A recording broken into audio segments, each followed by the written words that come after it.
Greetings and welcome to our guided Power BI project. In this Power BI project, we are going to take a look at a basic business data set.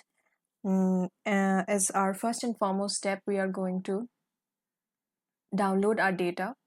There are several ways in which we could get our data to our workspace. One of them is via this option here, Excel workbook, in which in cases where we are aware what kind of data we are importing. Otherwise, we need to choose this function, get data, where you have a plethora of options, for the kind of data that you're going to import. In this case, we have an Excel workbook. You can see the option is available here and here as well. So today we have an Excel worksheet called dataset. Let's go ahead and import it. It's going to take a while. Now, studying our data is the most important step when we are talking about data analysis. And 60-70% of our work is done if you understand the nature of the data. So in this case, you can see there is table 1 and sheet 1. These are the columns that we have. Now I am straight away gonna click on transform data. We have two options here, load and transform. Now load would get the data directly into our working space and wouldn't give us a chance to prep our data or make any changes that we might have to make in order to proceed with our visualizations. So we might have to go ahead with transform data. Now this will take us to the Power Query Editor, which is the most powerful tool when it comes to Power BI. It's much more easier to handle and query data using the Power Query Editor of Power BI than it is in traditional database systems. So as I was saying, in most cases you will be provided with databases, maybe SQL or from SQL servers or Oracle or Postgres or MySQL. But in this case, we're using a flat file. We are using an Excel worksheet. But then again, you can get data can be available from various different sources. Also, there is this important interview question where they ask you the difference between the import mode and the direct query mode. In the import mode, basically you are just copying the data from the existing location to your workspace, whereas in direct query mode, you're just connecting your data to the existing database. That might just be like an Azure. The data might be available on Azure services or AWS, that is Amazon Web Services, or GCPs, where the data will be located in like cloud services. So in that case, there are various methods through which you can import the data into your space. We will talk about those things later again in our videos. Right now, let's just go ahead and take a look at our data. Now, this additional block here, this block right below the name of the variables, the name of the variables and the name of the columns, this comes when you go to transform and when you go to view and you choose this little option which is called column quality. If I unclick on this, this is going to disappear.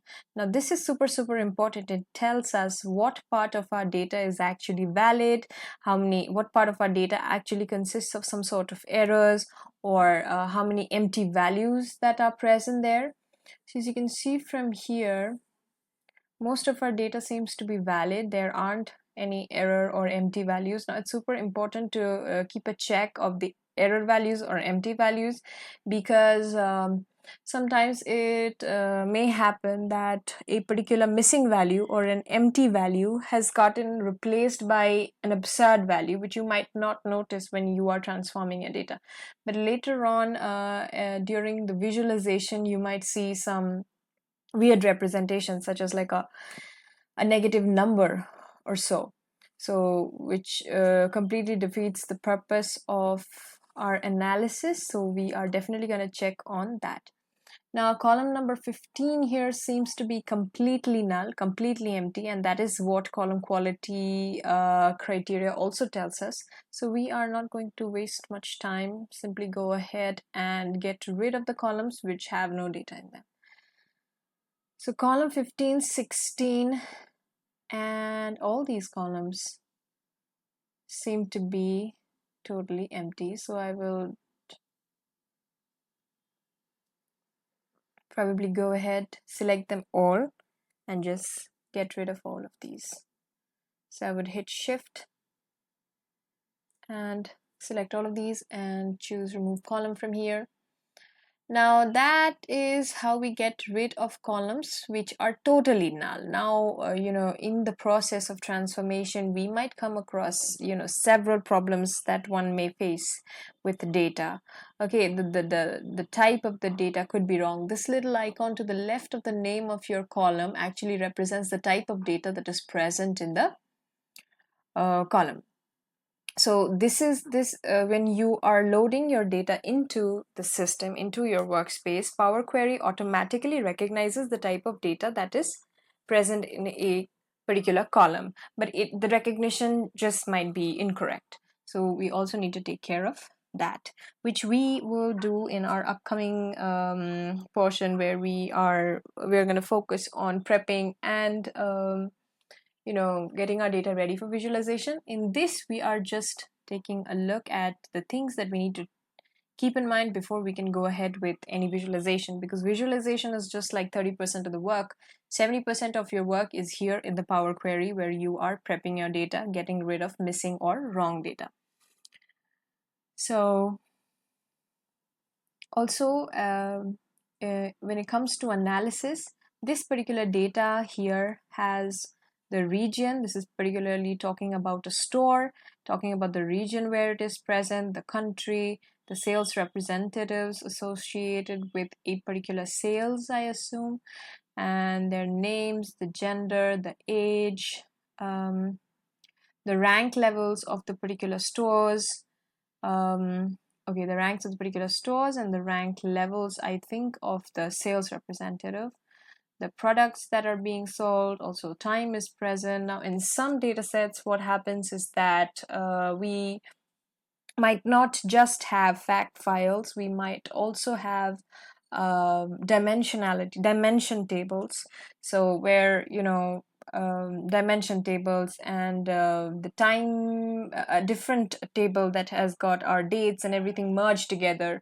So there we might have to extract the date, the year, the quarter, whatever we want. We might have to create a date master table. So this is our simple beginners project. So here we already have everything merged into one worksheet. So you can see revenue and everything is pretty much present here. And I think these are the same things. They have been copied twice, so we don't need to worry about it. So the basic outline is that we have a sales information table. In our next video, we are going to take a look at how to go ahead with transformation and check if the data types identified by Power Query, Power BI are correct or not. In this particular case, since we have just one single table, we don't need to establish any relationships between them. So it's a simple process when it comes to that. Now next we would just go ahead and click on close and apply, and that would take us to the workspace. All the changes have been saved, and here we are. Our data is ready. It's going to appear here on the data tab. In this part of our video, we are going to go ahead with cleaning our data. In the previous video, we had taken a look at the data, the columns and everything that we have. In this part, we are just going to double check on the data types and if they need any changes. As far as I know, we do need to make some changes. There are some mistakes in the data type. So we have removed our null columns. So this is our region, which is supposedly text. So it has taken this ABC thing. Country again is correct. Sales representative is a name, therefore text type of value, sales representative, first name, last name, gender, age is 1, 2, 3, makes sense. These are the rank levels. Again, the rank, the products. This is years. I think years here has taken the type number, which is not what we want. We could either change it from here. We could change it to date and time. Cancel. I would only like to change it to year, which is something we don't have. We only have 2019. I think we shouldn't have to worry about this. Okay. Next, let's take a look. Quarter is a. Okay, this is. Quarter is alphanumeric, which is correct. Month again, I think we could just make it a whole number. Yeah, that looks correct. Revenue in US dollars. Revenue is alphanumeric, which is incorrect. We need it to be decimal. Now that looks right. Now let's check for any null or negative values, which is super important. Incorrect negative values may impact your visualizations. You might suddenly get a negative y-axis or a negative x-axis, which you did not expect to have. Of course, you cannot have negative revenue. Month, again, doesn't have any negative values. Good for us. Quarter, there are 4 quarters, so right in place. Year, we only have 1 year, so we needn't bother. Products are these.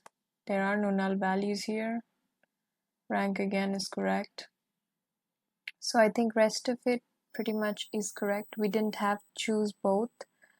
I get rid of one of them during at our working space. So I would just close and apply this. In our next part of this video, we would go ahead with our visualizations. Let's just close and apply this.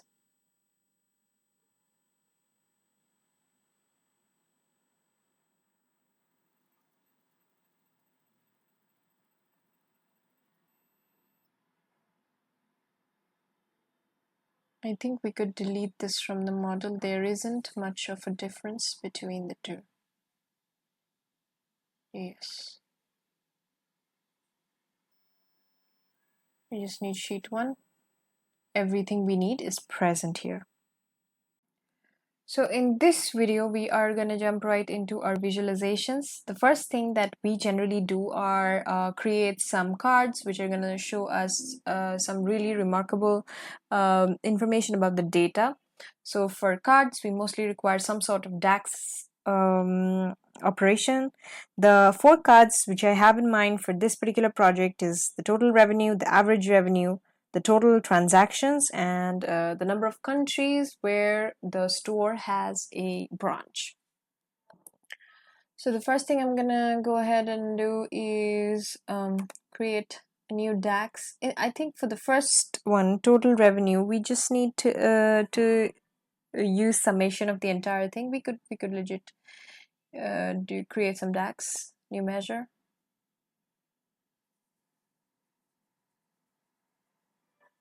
I'm going to call it total revenue. Total revenue is equals to sum of revenue in US dollars, right? So the measure is going to get added to our list of variables. I'm going to close this. The next measure is going to be average revenue.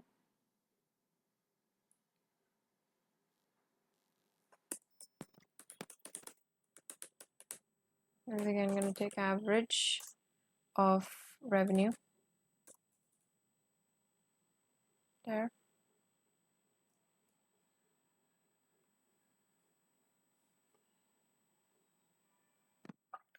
The third is going to be total transactions. That means that is actually total number of transactions. Total number of transactions would be we're just going to count the number of names. Name, first name.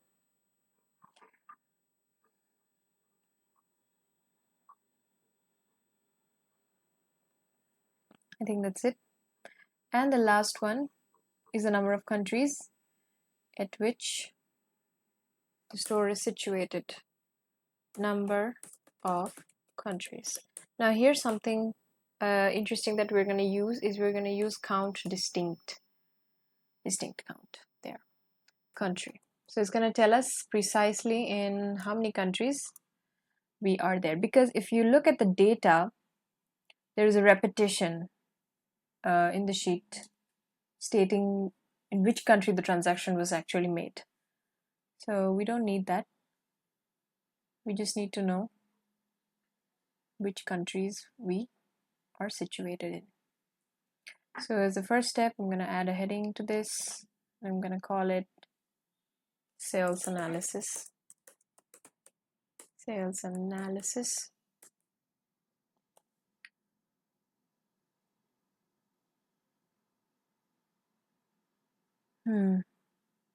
Increase the size of this. Maybe make it a 32. Center align this. For our background, we need to go on to general settings, effects. Background, let's make it like a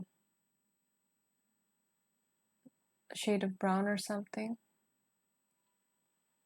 Shadow looks good.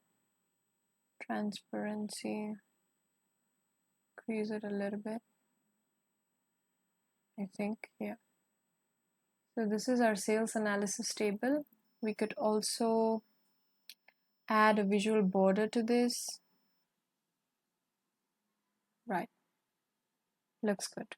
Now we're quickly going to go ahead and introduce our 4 cards in which we are going to represent the 4 DAX operations.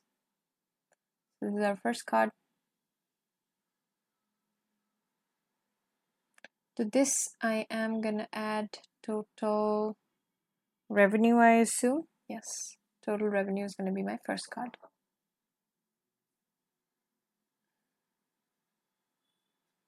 You can change the title right from here. Total revenue.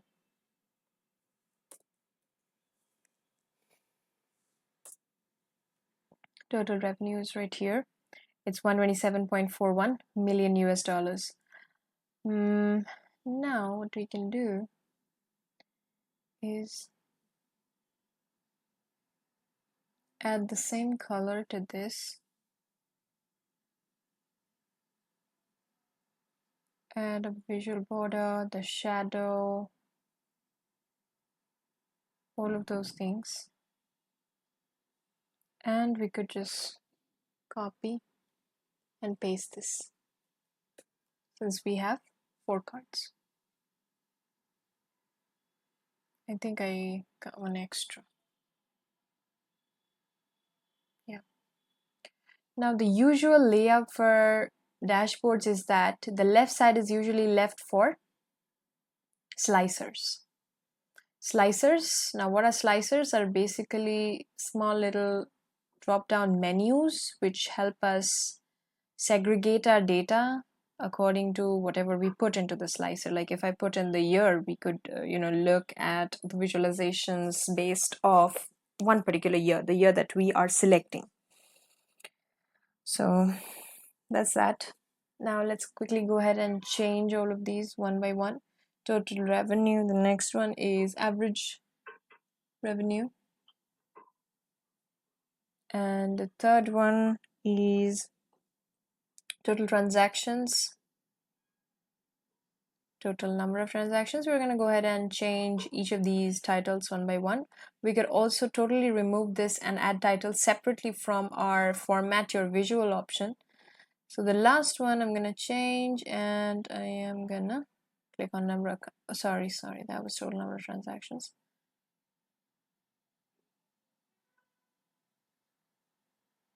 This last card here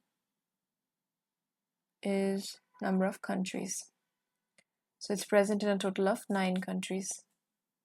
let's just call this countries.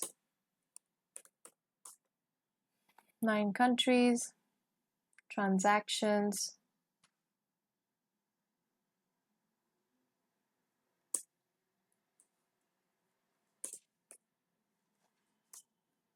there. So this looks good. Now we are done with our DAX operations and our cards. The next thing which I want to do is go ahead and use a donut chart to represent regions and the total revenue generated by the respective regions. So let's go ahead and get a donut chart.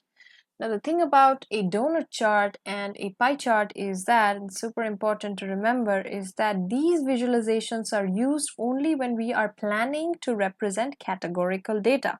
Now what exactly do I mean by categorical data? Categorical data or qualitative data, which tells us if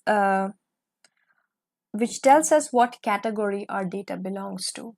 Like male, female, gender is categorical data, or like diabetes, having diabetes, not having diabetes is categorical data. So it could be represented by 1 and 0, and that is where the concept of dimension tables actually come in. Dimension tables tell us which encoding represents what. So basically your categorical data, if you talk about bigger vectors, are represented using are encoded, basically encoded using numbers. So like 1 or 0 or 2 or something like that, like a binary code or something. And the key to those encodings are provided in dimension tables. Now in this particular donut chart, we are gonna add our region to be the legend. Region would be legend. Our values would be total revenue,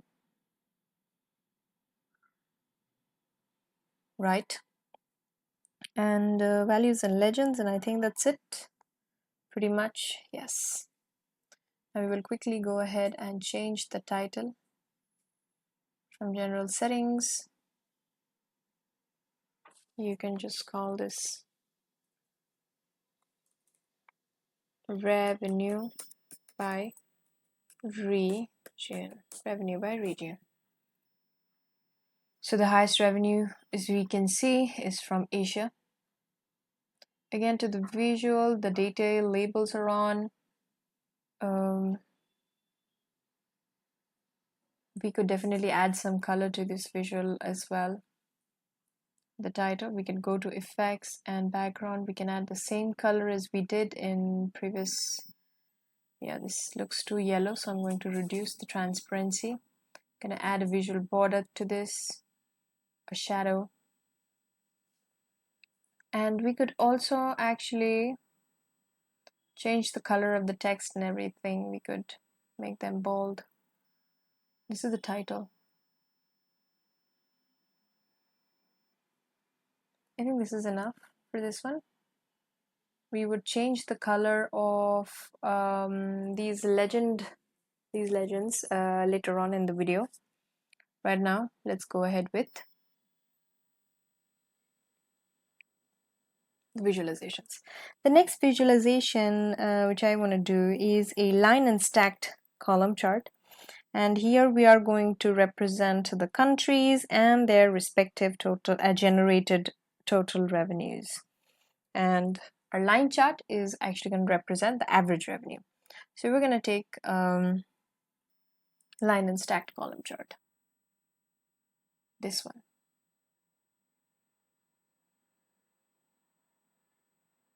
So here our x-axis is going to be country. We're just going to drag it and drop it here. Our y-axis is going to be total revenue. Our line y-axis is going to be our average revenue. Where did we calculate that? That is. So is there anything else? There is a column legend that we can add. To this, I think we could add region, and that would, yes, color code our columns. Again, The title looks horrible, so we need to change that. I think this is kind of self-explanatory, but still we could call it revenue by country. Revenue by country. That looks good. Now here, let's go ahead and turn on. We could add a zoom slider if you want. Data labels. Let's turn them on. The data values are going to be visible. That's super helpful. This doesn't really need that much space. We're going to squeeze somewhere in here. Take this higher up.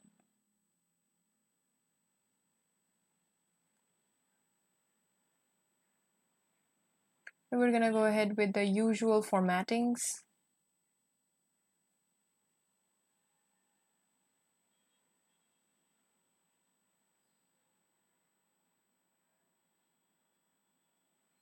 The background is we have used the shade of brown so far.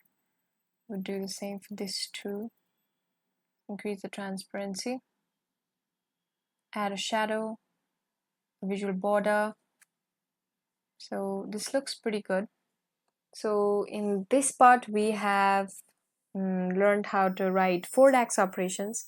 We have learned how to represent categorical variables using a donut chart, and we have also analyzed kind of the country-wise generated revenue of this particular global store, whatever it is that we have.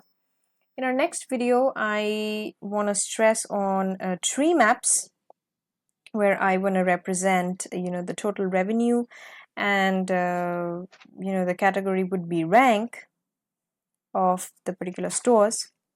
And I also want to talk about something that is super useful or insightful when it comes to representing data that has been ranked or that has been changing ranks over a period of time, which is called a ribbon chart. So that is super important. A last visualization that I could add to this part in our video is an area chart, where I would like to represent, like we've represented countries here. I would represent the total revenue and compare it quarter-wise. So this is kind of going to be a time series visualization. So I'm gonna add an area chart.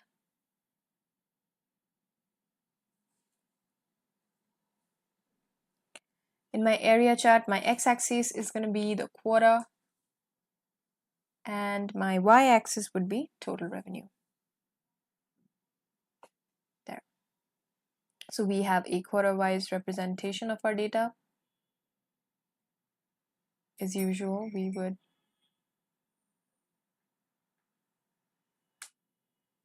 add the colors, the borders, the shadow, and data labels, which is very important.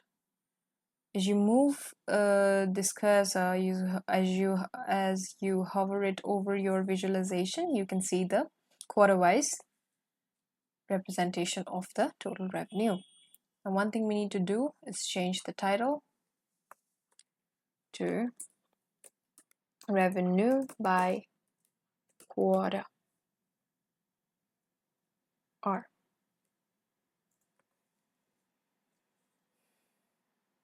I think this looks good. In our next video, we will go ahead with the other visualizations that we have in mind. The agenda for this video is to represent the total revenues depending on their ranks using a tree map. So we will go right ahead and start with that one. So a tree map is a very frequently used visualization when it comes to representing things such as ranks. So here it is. We will pull it down here. In our tree map, our category is actually going to be our rank. So we will drag it and drop it into this box right here. And our details, our values are going to be the total revenues. There. So store 1 has the greatest rank when it comes to revenue. what we need to do is change the title to, we can call it rank by revenue. Rank by revenue. Oh, there is a spelling mistake. Rank by revenue. So this basically tells us that store 1 has rank 1, store 4 kind of has rank 2, store 3 has rank 4, 5 has 5, and this one right here, store 2, has the least when it comes to rank. You can also represent your revenue amount by clicking on this data label thing. Now, when we have too many categories, this tree map actually becomes a little problematic because it's not always possible to look at the area representation and estimate its position. So it becomes ambiguous when the data becomes huge, when the categories are big in number. So it's not recommended then, but when you have like limited number of ranks, limited number of categories, this definitely works. So this is rank by revenue. Now the next thing that I am going to do is a ribbon chart. Right. So in a ribbon chart, generally we have the x-axis, which represents the products we have. The y-axis represents some criteria on which we are judging our performance, like the revenue or like profit or something like that. And then our legend is according to the rank through which it has been advancing through a period of time. So I'm going to add a ribbon chart. So it's pretty simple, but it's super insightful. Yeah. So our x-axis is going to be the products we have. Our y-axis is going to be, again, the total revenue. And our legend, which is actually the ribbons, is going to be the rank. There. So you can see the product smartphone of the store 1 actually has the highest revenue generated, and as you hover through this, you can see which product at what period of time and which store has what rank. So we'll quickly go ahead and turn the data labels on. I think it doesn't make much of a difference, but still remains super explanatory on its own. So rank, products by ranks. Right. And we need to bind it together, use the same color palette, reduce the transparency, add a visual border and a shadow. That looks great. And next we could go ahead and use a matrix representation of our sales representatives and the revenue that they have generated. Let's quickly go ahead and do that. So here is a matrix and there is also a table. So there is a considerable amount of difference between the two, which we will definitely learn in our later projects. Now when it comes to a matrix, we have a lot of fields. We have rows, we have columns, we have values, and we could also color code them. If we want, we could color code them, we could icon code them, we could use some conditional formatting. Right now, we are just going to keep it simple. Our row is going to be our sales representatives here. Our columns, we are not going to focus on columns this time. Just going to add values. We don't want columns. They're going to be total transactions, associated with each of the sales representatives, the total revenue that each of the sales representatives have generated. So this kind of an employee analysis, employee performance analysis. And the third thing could be average revenue that they have generated. So if you want to look at it through the big picture, you can see these are our sales representatives. This is the total revenue generated by them. The total number of transactions that they've done is pretty much the same for each and every one of them. This is the average revenue that they have generated. We could color code one of these to represent, like if you click on this, it's going to arrange it, yes, in ascending order. So you can see Andrew T has actually made the highest amount of sales. So we would quickly go ahead and I don't think we need the row subtotals. We don't need the row subtotals or the column subtotals for that matter. General settings, I'm going to change the background.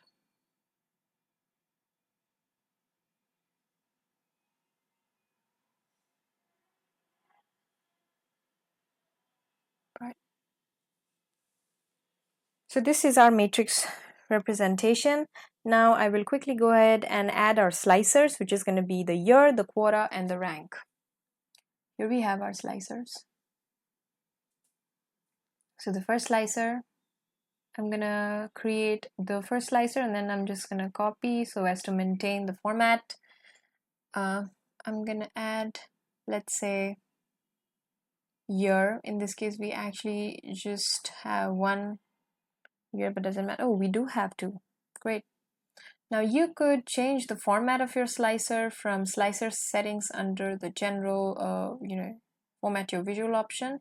There's this in between thing. Since we have only two options, we could go with tile. Right. And quickly go ahead and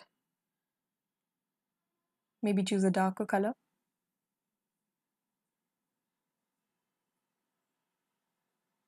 Add a visual border and the shadow. And I'm just going to copy and paste this. We need one for the quarter and one for rank.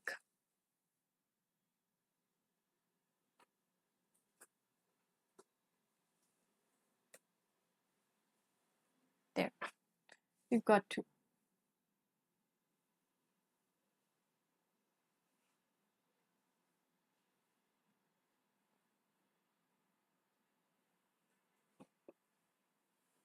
Right. In the second one, I'm going to quickly go ahead, remove years and add quarter. Right. For quarters. And the third one is going to be rank. Or rank levels. Alright, we could use this ranking or the ranks, I think. This looks good. Now we have this little tiny vacant space here. We could utilize this and add another little visualization that might just be helpful for us. Let's go ahead with a line and stacked column. What I wish to represent in this one is a monthly analysis. So we have done a quarterly analysis. We have done a country-wise analysis. In this one, my x-axis is just going to be the month, which is actually the month number. My y is going to be the total revenue.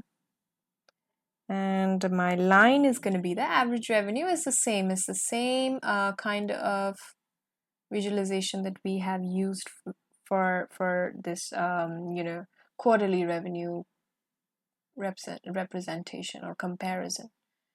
I'm going to quickly go ahead and change the title to revenue by month. And the last but not the least, we need to format this so it sits in place.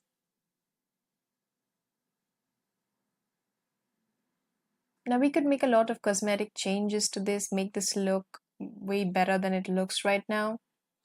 But this is the basic outline and the logical explanation of logical, flow of work when it comes to creating projects. Now, these are fairly simple ones, but in the industry, it's mostly like it's flowing from the higher end to a lower end. There is some KPIs you will be asked to represent, some key performance indicators. You will be, asked to make a detailed report, and there are several features that are definitely are missing in this project, but we will gradually go ahead and take a look at them in our upcoming projects. So that's it for this one. Thank you for watching. See you in the next one.